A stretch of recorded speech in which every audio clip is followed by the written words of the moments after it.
Olá! Hoje a gente vai falar de um assunto que, olha, tira o sono de muita gente.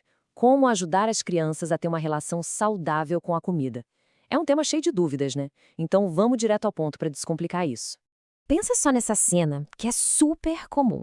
A comida tá no prato, a criança de braços cruzados e aquela tensão no ar, sabe?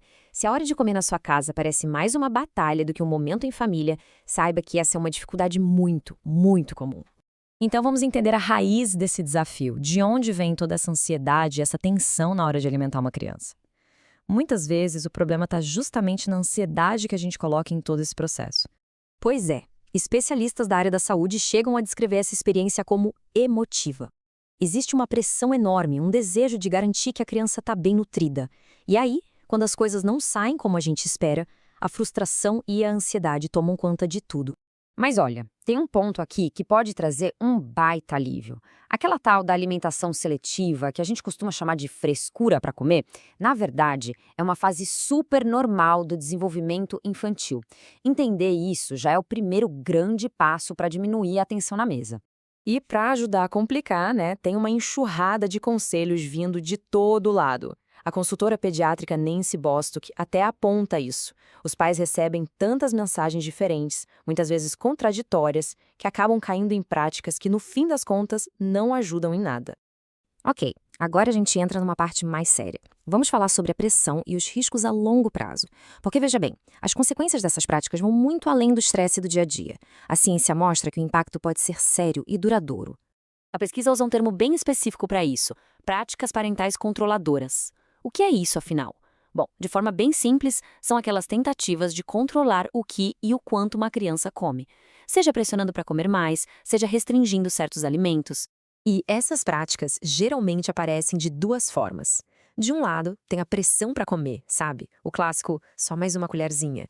E do outro lado, tem a restrição, que é quando se proíbe o acesso a comidas que a gente considera menos saudáveis, tipo doces e salgadinhos. E aqui está o ponto crucial de tudo isso. Estudos populacionais bem grandes encontraram uma ligação direta entre essas práticas de controle e o aparecimento de transtornos alimentares lá na adolescência. Ou seja, as atitudes de hoje podem sim ecoar lá na frente. E o impacto não é pequeno. A pesquisa mostrou que quando as mães restringem muito a comida, os filhos homens têm o dobro de chance de desenvolver comportamentos extremos para controlar o peso, como fazer dietas super rigorosas ou se exercitar demais.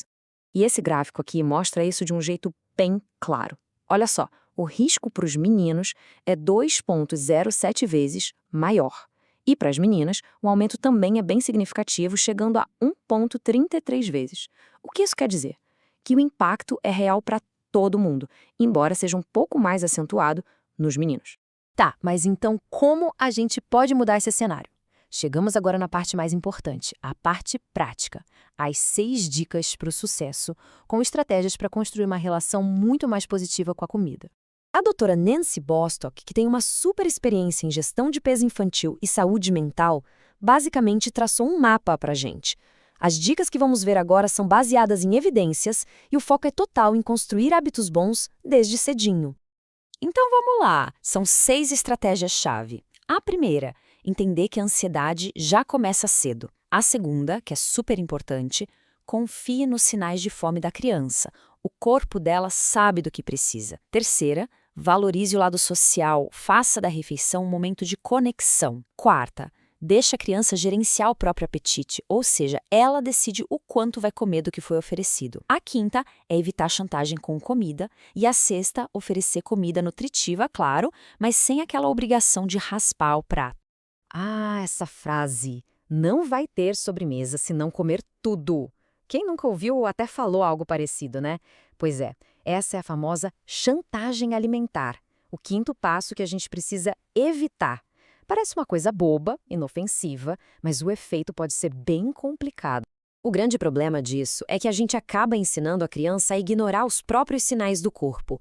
Ela pode comer mais do que precisa só para ganhar a tal da recompensa. E com isso, ela meio que desaprende a perceber quando já está satisfeita.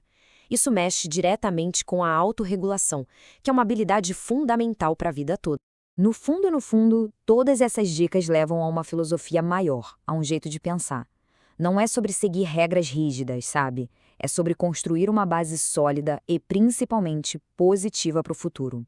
Então, os princípios que guiam tudo isso são: primeiro, confiar que o corpo da criança sabe se regular.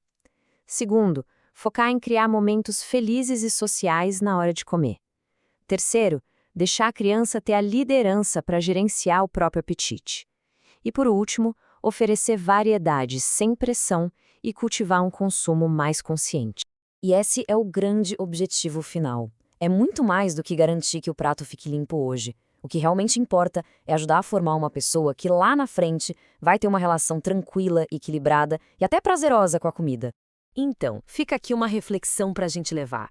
Como é que a gente pode transformar as refeições em momentos mais felizes? Talvez a chave não seja tanto controlar o que vai no prato, mas sim enriquecer a experiência que acontece em volta dele. Focar na conversa, no relaxamento, na conexão, pode ser esse o ingrediente que estava faltando.